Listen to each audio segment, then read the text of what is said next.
Okay guys, welcome back. This is just going to be a quick update regarding the Porsche 997 Forte that I was rebuilding for obviously say a customer or client.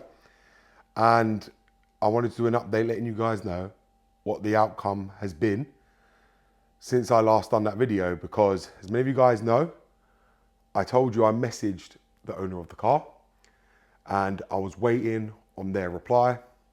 And I haven't actually done a video to actually explain what actually happened after that. So that's what I'm going to be doing right now. What? Goddamn, get it done, will ya? Woo. When the blow up now, everybody's so unusual with it. Shit. But said times in his rhymes, cause his memories. We running through New York, so you. So I know a lot of you who are here from the Porsche world, who's been watching my rebuild series, my engine removal video, which has been doing very, very well. I know I've been growing a lot in the Porsche world lately, especially for that engine removal video. I know it's helped a lot of people and it's doing very, very well for a Porsche video at least. And I expect it to keep going and getting a lot more views later on, because it's probably one of the best and most detailed 997.1 engine removal videos anywhere on YouTube. Actually, for a fact, it's the only one. Even if you pull it in the search, I'm the only one that comes up in a whole series of a playlist for that particular car for a PORSCHE 997.1, especially for the engine removal, because of how detailed it was. It wasn't in bits. I did the whole video throughout and it's helped a lot of people going forward. Now, the reason we are here doing this video today, because if you guys remember, I threw that Porsche out of my shop because the guy wouldn't get back to me and was giving me a lot of headache regarding that car. And I completely had enough of it. As I told many of you guys, I was buying a new car. We purchased the 630i, the E64. I'll link the video above if you guys haven't seen that. And I'll also link the other video that I did regarding the Porsche up here as well, so many of you guys can go and reflect on what I actually said before and everything that actually happened. So forwards and on now, we'll go 2 weeks ago. The guy actually texted me out of the blue. Now, I'd actually sent the customer over 5 texts telling him I needed his car collected. Not only once, not only twice, not 3 times, 5 texts, and he didn't respond. Now, what I didn't like is, when I first sent him the picture of his car saying it was outside, showing him it was done, he reacted to my message. Now, obviously, many of you guys know iPhone. You've got iMessage these days. You can react to the message, whether it be a love heart, smiley face, whatever. When he saw that come up, he didn't respond to the message. He reacted to the photo, okay? So he love hearted it or whatever it is, because it's come up on my iMessage box that he had reacted to my message or my photo. Then he removed it because he didn't want me seeing that he saw it. I sent him a text telling him I was going to charge him £30 a day storage if he didn't come and collect the car. Chose to ignore me, and I thought after he reacted to the message, I thought fine, I'm going to leave it because probably he ain't got the means to come and collect it, or he'll message me the following week. That never happened. 2 weeks later, I sent him another message saying to him it needs to be collected. I'm going away, I need the car gone, because obviously my older sons were going to be here and they weren't going to let you collect it because of the way it has to come out of here. It has to be dragged out on the truck and pulled out and towed out because it's got no engine in it. Still didn't hear nothing.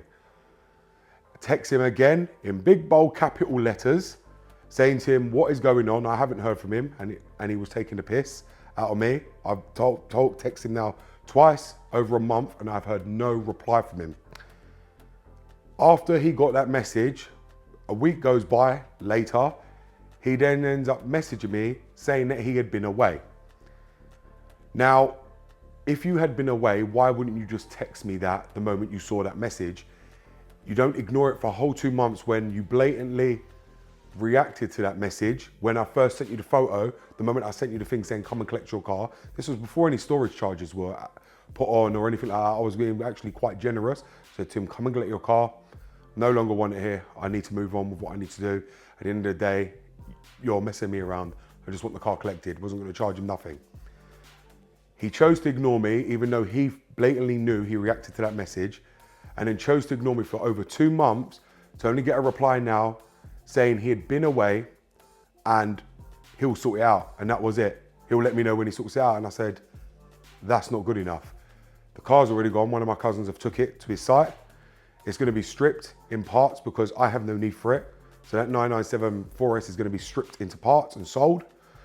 The engine I'm going to be keeping for myself. And I blatantly told him that on a message. And I basically told him to go fuck himself because he wasn't going to be getting the car back after the messing about he calls me. Especially when he blatantly lied to my face and tried to lie to me saying he never saw the message and he was away, when he blatantly did see the message because he reacted to it, because it even come up on my phone. It still shows on my message the day that he reacted to that to the photo that I sent him of his car sitting outside. What I think is he thought that I was messaging him saying the car was done. Before he read the message, that's what he thought had happened, that his car was done, waiting for him to come and pick it up. Then when he read the message, he deactivated, you know, liking it or reacting to it because it wasn't what he expected. Now, I know many of you are gonna not agree with me. Some of you will, but the car, I've already claimed it as my own. Everything's in the works. I've got many people who work in garages all around me. I know a lot of people who own garages, and this happens a lot everywhere, where customers don't want to collect the car, don't want to pay the bill, this, that, and the other. And my friends already told me there is literally nothing he can do. Nothing. He can go to small claims court. Correct, he can. That's his right. He can do that. He won't get nowhere with that because bailiffs can't enter private land, which this isn't classed. This is my own shop or my own land, which they can't access. This is not business here. Register their business is my own garage. So that's the first thing. Bailiffs can't do nothing about that. They're not even allowed to force entry unless it's a business, which it's not. Secondly, they would never be able to get the car out of here because they need to get a tow truck down here, and the side is very narrow and tight. You just can't get a big truck down here to come and recover it. So they wouldn't be able to just come and collect it either. It's got no engine in it, so they wouldn't be able to drive it out. There's literally nothing they can do. The police cannot get involved because I've already been in contact with them as well, because I had to go through them to get authorization for them to write me a letter to send to DVLA to basically claim the logbook, which now I have, because I don't know why anyone would do this, and this is another reason why I knew the guy didn't care about the car. When he brought it to me, he removed his whole insurance off the car. Now, in this country, you can check if a car is insured. He removed all his insurance off the car. He removed the road tax and sold it while it's in my care, his car. Now, as I said to him, if that was in my shop, and say, for instance, something happened to my shop and it went down, and his car's in my shop, he's not insured. He's not covered on the car. He took his insurance off it. He sold the car. And when I found that out, I messaged him and said, why would you take your insurance off your car if you cared about that car? That car is not cheap. It's expensive. If you cared about it, you wouldn't have took your insurance off it with someone you blatantly just don't even know. He doesn't know me that well to be doing that. You took your insurance off the car. I could have set fire to that, made it go missing, and he wouldn't have got a penny back. Fair enough. Many people will sit and say he probably trusted me, but still, I've got friends who own garages. If I took my car there because I needed something done, I'm not going to remove the insurance from my car. No chance. It doesn't matter if it's there a week, a month, a year, because if anything happens, I'm not covered. And in my car, I won't get paid out for it. You do not remove your insurance whatsoever just because it's off the road, it's being repaired, whatever the case, because anything could have happened and his car was in my hands, and then what, I was gonna have to pay him out for the damages? No, it don't work like that. Obviously, I've got cover on my building. This is all insured, so if anything happens, that's fine. The cars are on a separate insurance, and his car, I told him, when he brought it here, do not remove the insurance. Now, when I went to the police, I showed him all the messages that he happily brought it to me. I told him what the outcome was, that I messaged him, and like they said, I gave him more than enough time and more than enough notice. He chose to not listen to that notice, then tried to tell me he'll come collect it when he can or when he's ready. That wasn't good enough. That was 2 months later. You don't do that. And the police actually sided with me on this. And like they said, there was nothing they could do for him, and there's nothing he can do either to get his car back. Even if they gave him his car, they can't force me to give me the engine because that's in my own building and it's not stolen, so they can't force me to give him his engine. So, and then they've got to get the car out of here, which is just going to be a big headache for the police, which they don't want to do. And obviously, where he's voluntary gave me the car, it's not actually stolen. He removed his insurance, so he can't even say it's been stolen because it wasn't stolen, because he wouldn't get paid out anyway. Because in this country, regardless you're using the car or not, the law is here, you must keep all cars insured, whether on the road or off the road, in a garage, does not matter. All cars must be insured in this country. He chose to remove the insurance off his car, which again, the police checked. They saw it was sold. And this is exactly what I said to him. The guy just basically gave me a car, removed the insurance, no tax, no nothing, and basically left me liable if anything happened to that car. So therefore, that's the outcome of this Porsche 911, the C4S. He's not getting it back. The car has now gone over to my ownership. Yes, many of you are going to say, but he's still got the V5C, but now I have one. I've also got a police report as well, from everything that I've reported about it. So that goes in my favor as well. Obviously, the car's been broken because I have no need for it. I literally have no need for that Porsche. Yes, it had the chrono pack. Yes, it's a Tiptronic, it's convertible, but it's a lot of money to rebuild the coolant hoses, the brake lines, this, that, the other. We're breaking it in parts and selling it. I'm keeping my one. I'd rather keep my one. The engine is going to be a spare. If anything happens to my engine, I've got a spare engine there that's going to be fully rebuilt, sitting on the table, and I'll just slam it in if I ever have to going forward. But as for the car, I just don't want it. It wasn't needed for me. I'm not going to sit here putting all that money into it and never use it. I've got too many cars as it is. I just got too many cars.